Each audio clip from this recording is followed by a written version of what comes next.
So we're talking about the Haney test today on Field Notes, and one of the things that we realized after recording the initial episode was that this is a really dense topic.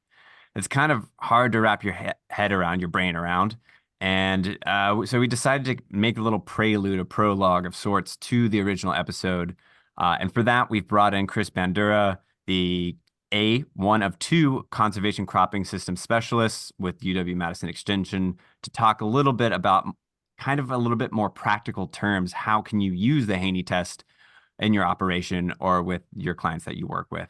And so thank you, Chris, for being so gracious to come on as a last second addition to the Haney test episode and break it down to a little bit more building blocks terms and approaches for how you can use this test on your operation. Thanks for coming on. Yeah, absolutely. Thanks for having me. Yeah, so Chris, it's great to have you on today. I think how about we just like start this out at like a 40,000 foot level? Maybe what are some ways that farmers can apply the Haney test or use information they get from the Haney test as a tool on their farm? Sure. Yeah. Good $1 million question that a lot of us at UW have been being asked over the past few years. I do want to preface this discussion with the university currently doesn't have formal recommendations and guidelines to this tool, but big picture, thinking about it as a nitrogen management tool, as you'll hear in more detail from John and Andrew, this test is looking at water extractable nitrogen, organic nitrogen. So think of it as the full gas tank, all the nitrogen that's there, the biggest chunk of it, and respiration. So we're looking at the biggest, fuel source, and we're looking at the amount of bugs that are there to use that fuel source to drive nitrogen cycling and specifically mineralization in that soil. And so, if you step back and think about it at a broad picture, the more organic nitrogen we have, the higher the respiration or the bug activity that we have, the better, right? So just thinking more is better in this case. And looking at what the Haney test is doing from a nitrogen, rate guideline tool, we're looking at that gas tank and what's there to burn it, right? The engine, the bugs, and we're trying to predict how much N we think is going to come out of that soil environment throughout the course of the season. And so based on what's in that gas tank and how big our engine is, it's going to determine how much we think we can credit off of a base nitrogen recommendation. And so that's kind of the high level, theory or premise of what that Haney test and credit, that's where it's coming from, more or less. Yeah, I think that's great. I mean, that's one of the best ways I've kind of seen it used is like at least it's getting farmers to think about their nitrogen in new ways or really just thinking about nitrogen for the first time. And I think some people are using it also like as a soil health tool. And so what does that look like for farms?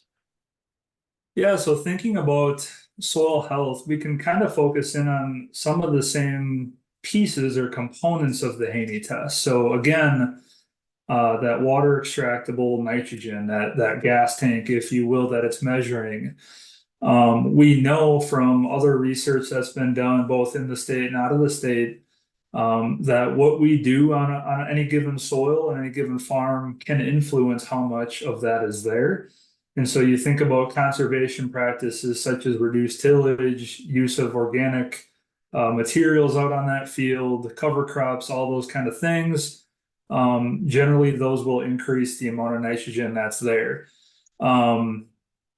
Thinking about the respiration, kind of the same premise, right? So respiration is talked about a lot in the whole soil health space, and a lot of the conservation practices that we promote can build or enhance that respiration value over time. So you can use this test as a way of gauging soil health on your farm. And I'm just wondering, could we talk about that a little bit more deeply? How might a farmer go about doing so on their farm? What is the format that they would need to be able to test it in the kind of more replicated / more sciencey way to be able to see if it is giving them the right recommendations, like we've been chatting about? Yeah, good question, Will. So again, with the lack of any, formal university recs and research being done specifically to Haney, I think the biggest bang for the buck is going to be through on-farm research, be that, between you and your agronomist, you on your own, producer-led groups. But I really think the best way to evaluate this tool to understand, number one, can it help inform our N rate decisions accurately, both from an economic and agronomic outcome frame of mind, but also from, does it accurately predict N rates, and does it help us on the environmental side of things too? So I think the best way to do it, although it's a little bit labor intensive and it might throw a wrench in the farm operations, doing full nitrogen rate trials that are replicated, which is an important piece of this. So what we're talking about is like a zero nitrogen through some non-limiting nitrogen application rate. That number or that rate is going to be different everywhere. So, using your practical experience in your farm, you should kind of have an idea as to what that is. But 0 through, let's call it 250 pounds of N with maybe 4 or 5 rates in between it. You want a full response curve to see how yield is changing with N over time, or over those rates. Then what you do is you randomize that, do that a couple different times, 3 or 4 times across the field. And here's where the Haney test part comes in. So what we're going to do, or what we're recommending you do the nitrogen rate trial regardless of what the Haney test results are. Just simply get the samples taken. If your normal application timing is like at or pre-plant, pull the samples at that time. Before you put the nitrogen trials out there, pull your Haney samples, get them sent off to the lab, start your trial. If you're more of an in-season type nitrogen user, go out at V5 or whenever you're about to normally apply nitrogen, pull the samples at that point in time, and then, put the N rate trial out on the field. Fast forward to grain harvest, with the help of someone at Extension or your agronomist, based on your yield data across those rates of nitrogen, and again, across those replications, we can determine what your site and year optimum N rate was.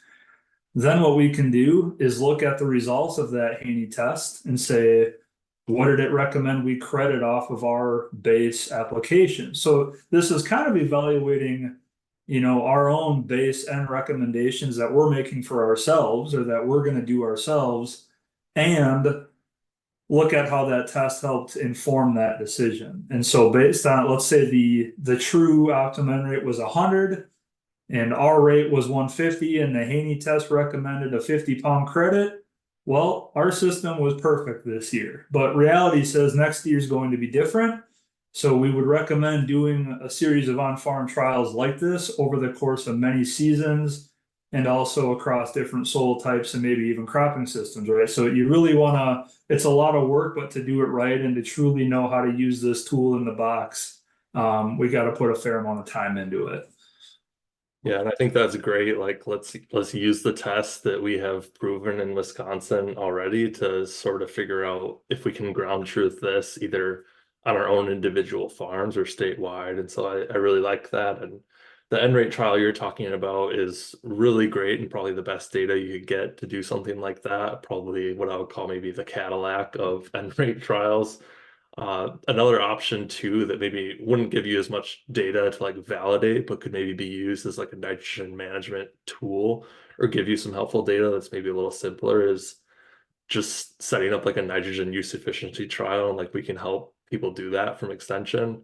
And it's pretty simple as far as just like leaving a 0 N strip basically and managing the rest of your field the same way that you kind of would, and identifying like how well do your hybrids in your area on your soil actually use nitrogen, and then help that to like inform nitrogen decisions that we're making. Again, not quite as good data as those full nitrogen rate trials like Chris is talking about, but definitely an option. And then layering in those pre-plant nitrate tests and pre-side dress nitrate tests on top of that to get some additional data. So besides those things though, Chris, is there anything else that farms can be using to help manage their nitrogen that comes to mind? Yeah, so splitting away from Haney and soil testing, there are a couple other tools out there that we can use to manage nitrogen. One is plant analysis. So banking on plant analysis as a sole tool for end management decisions limits you to in-season applications to address any potential concerns. So there comes, got to make sure you get out there before the corn is too tall and your equipment can't get out there. You have to rent some equipment, maybe from the co-op to get out there, some high clearance. But looking at plant analysis is an option. And there, the best recommendation would be really to take more than one time point. As pretty well documented, nitrogen status in a corn crop, for example, can change pretty significantly in a very short amount of time. So taking a sample today, it might show that that field is deficient in N, but in a week from now, when it warms up and we get some good timely distributed rainfall, soil is going to kick out a bunch of nitrogen for that corn. That could change. So starting early in the season and taking another sample, maybe around that V8, V9 time period, if you're seeing that trend continue, you might get out there and apply a little bit of nitrogen in the season to help overcome something. And then, just in general, taking good credit for, previous manure applications, understanding how much N was in that manure and using the, estimated amounts of availability from that, as well as from legume crops, would be great at nitrogen management overall. Thank you, Chris, for filling us in about the different ways that you can use the Haney test on your farm and also test the recommendations that it's giving you. So now we're going to jump into a little bit more of the density, I'll call it that, of this topic with John Jones and Andrew Stammer. Stay tuned.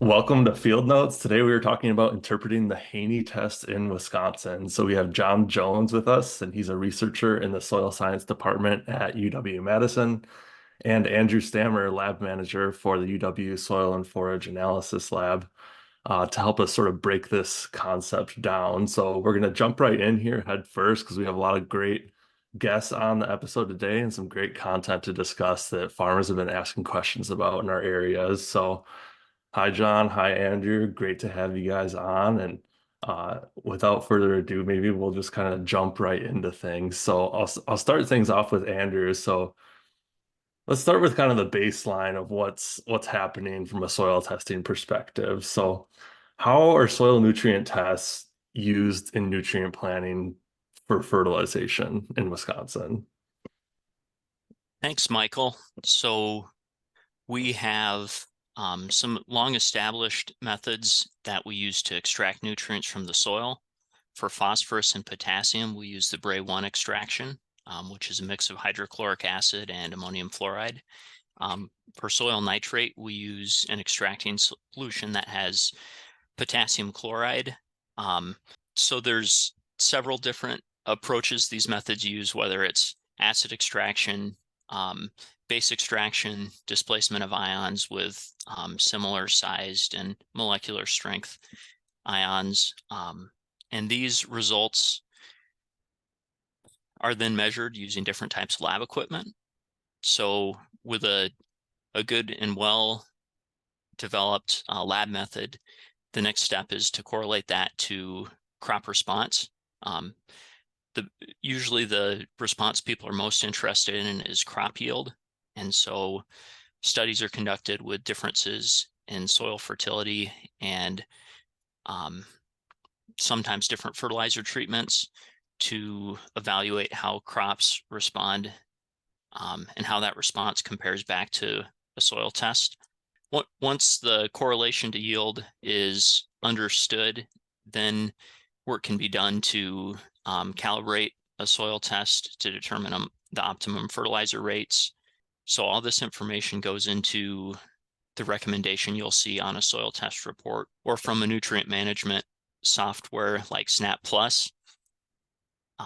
So all these components need to work together to have an effective soil test that can reliably be used to make fertilizer recommendations or other management decisions on farm. Yeah, definitely. So when I'm talking with farmers about nutrient management, usually we kind of tend to chat a lot about the quality of the recommendations that you'll get back from the lab really depend on the quality of the data that's going in there. And we discuss it more from like a soil sampling protocol perspective and collecting like accurate data like that. But I really enjoy kind of what you've discussed here too, like the protocol and procedures that you're following in the lab and like working through those correlations and calibrations to sort of dial it in for these Wisconsin farms are just as important for, what goes into that ultimate recommendation in the end that farmers can interpret for their own farm as well. So yeah, I definitely appreciate that. And so for this, these are our standard soil samples that we're talking about that everyone knows and loves so much. And, today we're talking about the Haney test. So is there a related part of the Haney test that acts as this standard soil test? Because ultimately the goal of the Haney test is, right, a soil health assessment in a way, or at least that's how it's billed as. So like what is the component of it that kind of takes this chemical element of the soil into consideration? So up to this point, we've been talking about routine tests such as the Bray 1 that are used in recommendations in Wisconsin or around many states throughout the United States. The Haney test and its extraction component, the H3A extracting solution, was developed and intended to use, and this is within published literature, to mimic chemical processes that are occurring within the rhizosphere, within that zone between the root and the bulk soil, and specifically focusing on weak organic acids that plant roots do exude and do exist within that rhizosphere that release or dissolve precipitants that allow nutrients to become available to crop roots. The idea was that using a type of extractant and process that's more similar to what's occurring naturally in the rhizosphere may lead to a better prediction of crop yield response to fertilization. So that was kind of the intended use of the extracting or extraction component of the Haney test. As we found out in some of my work in Iowa and Wisconsin as well, specifically, that doesn't always mean that new tests are, because they're trying to mimic maybe a certain process or certain chemistries that do occur naturally. It doesn't mean necessarily that it's better performing than our routine tests. For example, in certain, and this has been corroborated in Western states, certain instances where we have higher pHs and higher appreciable calcium carbonate within soils, we see a more buffering of that extraction where we don't extract the amount of nutrients that would be pulled out or measured or determined in a more neutral or acidic soil. And so there's that inherent site effect on the performance of the test, and that's been pretty well documented.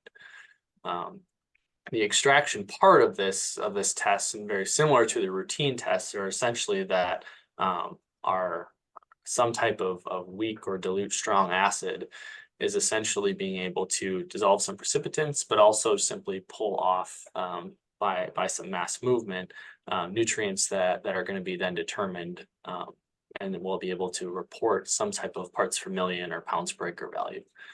The interpretation of this, really, if you're looking to use this in a system such as Andrew just defined within correlation and calibration, the interpretation steps should be the same as a routine test. And so for the H3A to be used, it has to go through that process, that research process, but then also implementation process, correlating the crop yield response and calibrating to identify optimum fertilization rates. And that's a very complex system. We've kind of defined it simply here, but that's essentially what needs to occur. The value proposition, again, as I kind of alluded to already of the Haney test, was that it might mimic or relate to naturally occurring processes that relate to organic acids and uptake of nutrients. The question is, does that make sense biophysically? Because when we think about what a soil test represents, it's really one measurement in time of a nutrient concentration in the soil that has to predict the crop yield response or crop nutrient uptake across the whole growing season. And so when we're thinking about trying to predict what's going to happen over a whole growing season of corn, soybeans, wheat, for example, with one test, we don't necessarily need to mimic what's happening in nature. What we need is a strong statistical relationship, a strong predictive power that can reproducibly give us values that are going to predict if we do not need to apply fertilizer. And so when we think of the goal of maybe the Haney test that was brought about and is being used around different parts of the north central region of the country, that context has to be thought when we're going through and assessing it if it can be used. And again, it really has to go through those research and interpretation processes to be used effectively in a production setting. So kind of bring that round, like the idea is that, yeah, you're using a stronger acid than in your kind of traditional standard soil test in Wisconsin, a stronger acid than maybe what the roots are doing, but you're trying to assess it across the whole season. Whereas the weaker acids that like the H3A, for example, it's, you're assessing it over a short duration of time in the lab. And that really can't capture necessarily all that would be extracted over time. So it's like kind of the relationship between the strength of the acid and the time in the lab with the strength of the root acids and the time out in the field of nutrient uptake over that period of the growing season. Yeah, that's a nice synopsis, Will. And I think what it's important to remember is nutrients exist in soil in many different phases and many different types of, sometimes we define them as pools. They exist within the soil water or soil solution. They exist on the surfaces of soil colloids or sometimes referred to as cation or anion exchange sites. And so what a stronger acid, and it is diluted, but a stronger acid is probably doing is picking up those different pools and relating statistically to what a plant could use throughout the whole season. It'd be very similar to if we compared a strong acid extraction and just a water extraction. That water extraction is measuring what might be immediately available. That stronger extraction might be able to pick up what's going to be released from soil exchange sites, what could potentially be mineralized in terms of phosphorus, not so much potassium. But that's really important to consider that whole growing season is represented or relating to one point in time where you're measuring a soil test. So John, I know you've done work in other states where you compared the H3A extractant with other methods. When you compare H3A to a more common method like a Bray or Malick extraction, which method recovered more nutrients from the soil? Yeah, so that's a great point, Andrew. So when we're talking about the weaker extraction, or referring to weaker extraction like the H3A or a reference to water extractable nutrient number, that's extracting less nutrients or recovering less nutrients that would be in the soil sample that is processed. And so your values for an H3A extracted phosphorus or potassium are going to be lower than your Bray extracted phosphorus or potassium from a soil sample. And so when we think about eventually trying to come up with a fertilizer recommendation for these different tests, we have to remember that you can't use the recommendation that was built off of a stronger extraction if you have lab data from a weaker extraction method or a lower value or a lower extracting power. And that really gets to the point, again, that we've kind of hit around a few times, is that any new soil test that's going to be interpreted has to be independently field calibrated so that a recommendation or an interpretation could be available. This comparison of the H3A with what we do here in Wisconsin is the routine part of this Haney test and is important information. But in my conversations with farmers, how people are using this is one, an assessment of soil health, but if they are making a management decision from it, it's really the nitrogen recommendations that the Haney test gives, and they're quite a bit different than like our pre-plant nitrate tests or our pre-side dress nitrate tests that we have kind of more recommended here in Wisconsin. And so I'm just curious if you all have some thoughts as to what this is derived from, this Haney test nitrogen recommendations, and kind of how does it stack up as far as making management treatment decisions? When from my experience in working with the Haney test system, it's really trying to assess beyond the extracted component of a soil or extracted value or amount of nutrient, trying to predict what potentially could be a mineralized amount of nitrogen or phosphorus, for example. And we say mineralized, essentially we're talking about some type of microbial or enzymatic process that's moving a nutrient from, again, we defined pools earlier, an organic pool to an inorganic pool, or a nutrient phase that would be, or a form that would be taken up by plant roots and utilized by crops. And so in most cases, when we look at Haney test numbers that come back from labs, there's some type of consideration for microbial activity, usually as a proxy using carbon dioxide evolution or CO2 respiration.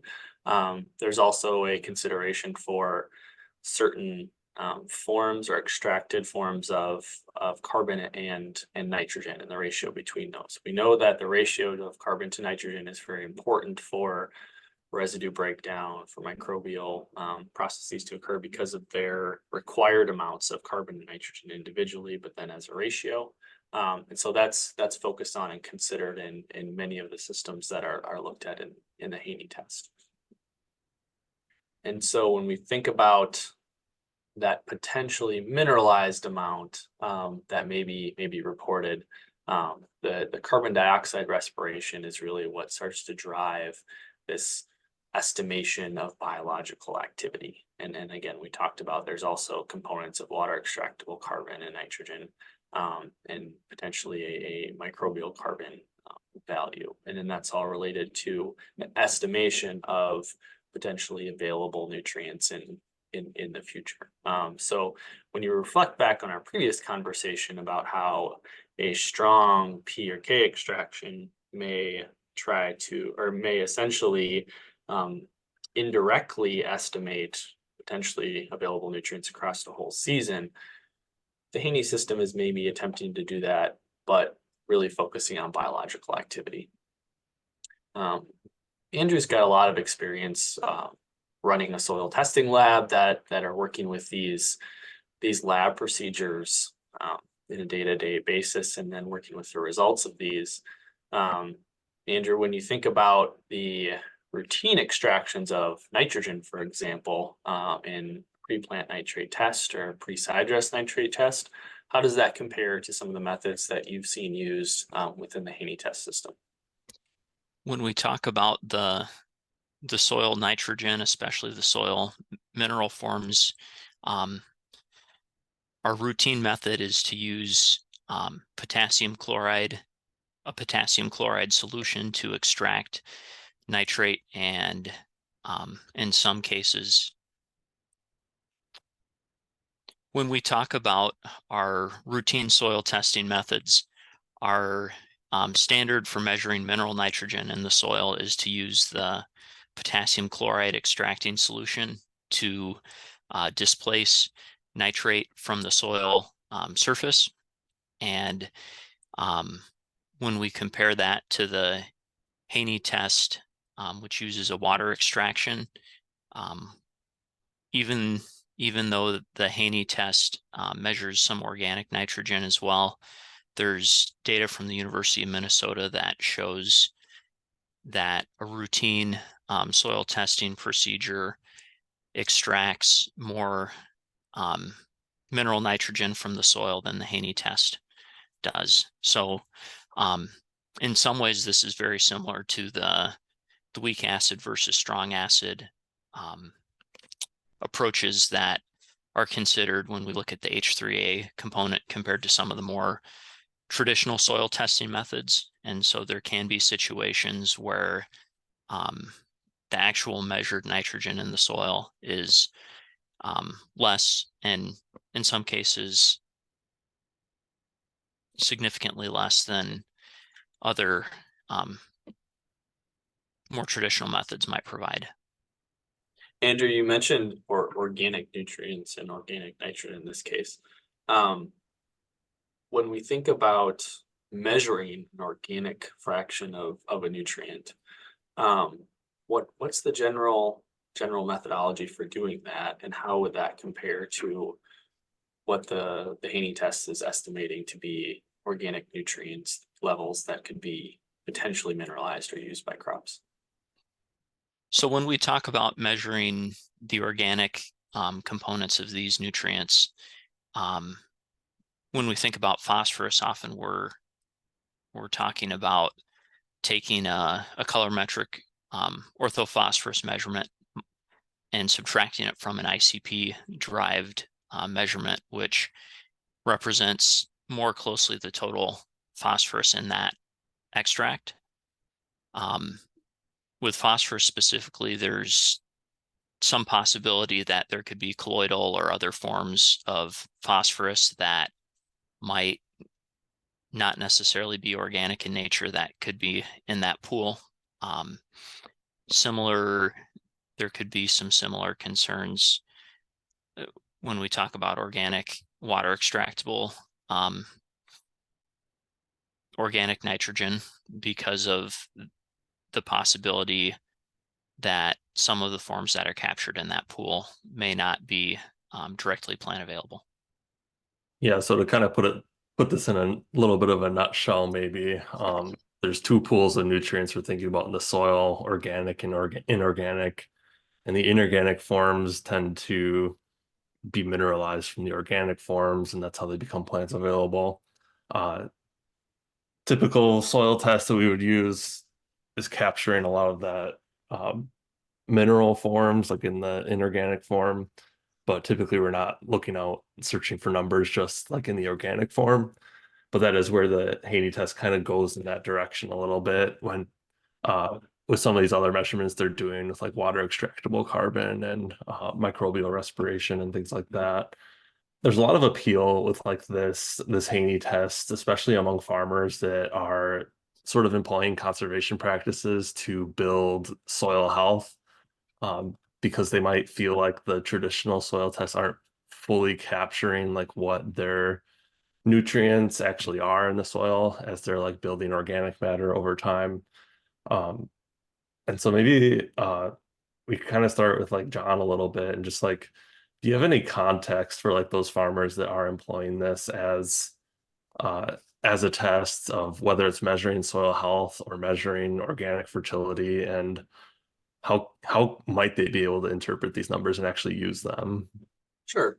So one of the important things to review, kind of back to our more routine methods, is their performance is usually not affected by a cropping system that uses maybe more conventional tillage, for example, compared to a 20-year no-till system. And that's been one of the beauties of working on these tests for several decades, is that you can start to compare large data sets and show that, for example, a Bray 1 phosphorus extracted amount can predict to a certain accuracy levels of responsiveness of corn to pea fertilization, for example, in no-till and till systems or strip-till systems, or systems that are in rotated pastures. That's one of the functions of testing that, again, through the correlation calibration process, is that you're looking at all of these potential cropping systems that could be used and assessing it across that area for the given geography it's supposed to be used in. The concern maybe on some methods that are applied in the Haney test is that they are affected by system or site-specific characteristics or properties. And so that's something that's certainly to be aware of if you're trying to use one of these values to make a fertilization recommendation. That's something that's really important to consider. Certainly when we look at some of the data that's been published on, for example, CO2 respiration or CO2 evolution, you can start to pick up maybe some management differences, specifically when you're looking at long-term systems that have received a lot of manure, that have reduced tillage, compared to a tilled system that maybe is only relying on inorganic fertilizer. However, it's not always consistent, and it may change across geographies. One thing that's really important to consider, though, and regardless of the, kind of stepping away from the soil tests that we're using, is considering any nitrogen inputs into your system when you're thinking about what your intended nitrogen application rate or guideline is going to be. And so that's crediting manure, soil nitrogen status, maybe at the beginning of the season, looking at your crop rotation and understanding what legumes or maybe previous crops were used that may affect the nitrogen need of the crop that you're working on for that given year. So that's really important to consider those facts when kind of coming up with a intended nitrogen application strategy, is thinking about what is the end status of my field, what has it been throughout the last year or two of the cropping system, and then that'll be really helpful when going and planning ahead forward. Where the Haney test or even routine tests play into this is trying to understand what's happening again at that snapshot in time, perhaps before planting, perhaps before a side dress application of nitrogen fertilizer in this example. That's where really there needs to be some type of formal assessment that can provide guidance that just isn't quite there yet for the Haney test, but is done quite a bit. What Andrew referenced as KCl extractable nitrate specifically. So one of the things that I think is really interesting about, kind of circling back a little bit to this in crediting that the Haney test is using, is how so much of it is modified by microbial respiration, biological activity, which makes sense. It's the microbes that are mineralizing the pools of organic into inorganic but trying to capture that is difficult. And so the Haney test is using microbial respiration as the medium through which it's doing that. And I'm just wondering, what are the factors that we see affecting microbial respiration? How does that play out kind of as they're trying to nail that down with this test? That's a good question, Will. So anything that's going to affect microbial activity should in turn affect respiration, essentially the activity of the microbes, or that respiration value that you'd measure in the lab. And so when we think about what is conducive for a happy microbe in the soil, we think of an optimal moisture content or soil moisture content. We think of optimum temperature, and any biological activity is very affected by soil temperature or environmental temperature. When thinking about what specific microbes are going to be prevalent or more active, soil pH can affect the microbial and then also so bacterial, but also fungal populations and population composition. And so all of these factors are really affecting microbial activity and persistence. And so when we think about assessing a microbial activity proxy, like CO2 respiration, as an estimation of potentially mineralized nitrogen in this case, it's really important to remember that we're really doing this indirectly. And so there are so many steps and components of this process within the soil and plant kind of continuum that can affect the readout from when the sample was taken to how the sample is analyzed in the lab. In many cases, there's instances where you have a bone dry soil, for example, and it's re-wet and the microbial activity blossoms and flourishes, because a lot of the times those microbes are sitting there waiting for some type of environmental cue to start working on that carbon and then associated nitrogen.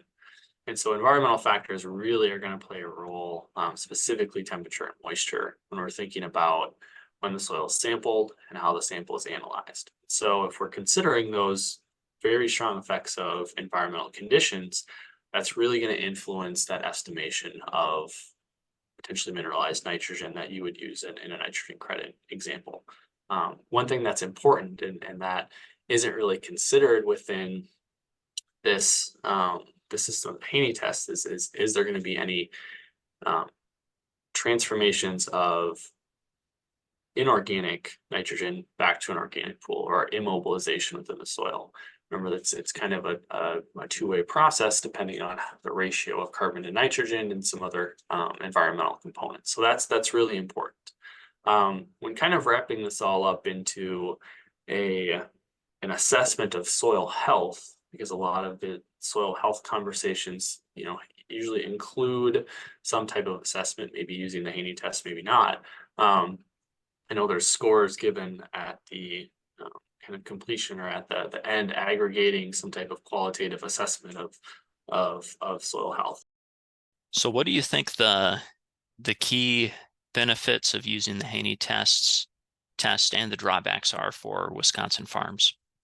I think if a farmer or agronomist is wanting to consider using the Haney test within their guidance provided for fertilization decisions, or essentially just wanting to guide what next steps might be in relation to nutrient management, I think it's important to think about, does that measured value give a reproducible and predictable estimation of whether a crop is going to respond to fertilization or not. Again, we've kind of talked about that and hit that throughout this episode, is that needs to occur. And in most cases, the Haney test has not been calibrated or field calibrated to provide a fertilization recommendation, especially in the areas where I work in phosphorus and potassium.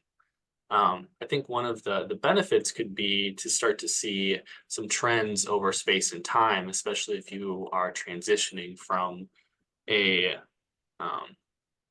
one system status to the other. That could be different intensities of tillage, that could be incorporation of different cover crop practices. I think there's a growing population of data out there that perhaps you can be able to use that to assess what might be changing in your field settings. The important thing is that if fertilization decisions are going to be made from any laboratory process that's giving you a measured value and interpretation, is that's gone through the rigorous process of defining what that value is and what it means for an outcome that would be predicted within the growing season. All right. Well, thank you, John, and thank you, Andrew. This is a lot of content on kind of a difficult subject to talk about. So definitely appreciate having you guys on. And if I could just add maybe one more potential benefit to the Haney test that's kind of cool, is it is getting farmers to kind of think a little bit more, or maybe a little bit in a new way, about their nitrogen and how that all functions in their systems. And so there are resources we have at UW if you get a hold of specialists or educators serving your area, and they can help sort of shepherd that process on your individual farms as well. But John, Andrew, thanks for coming on today, and appreciate it a lot. Great. Thanks, Will and Andrew and Michael. Thanks for having us. It's good to always forget about Michael. We should forget about him more. I know, really.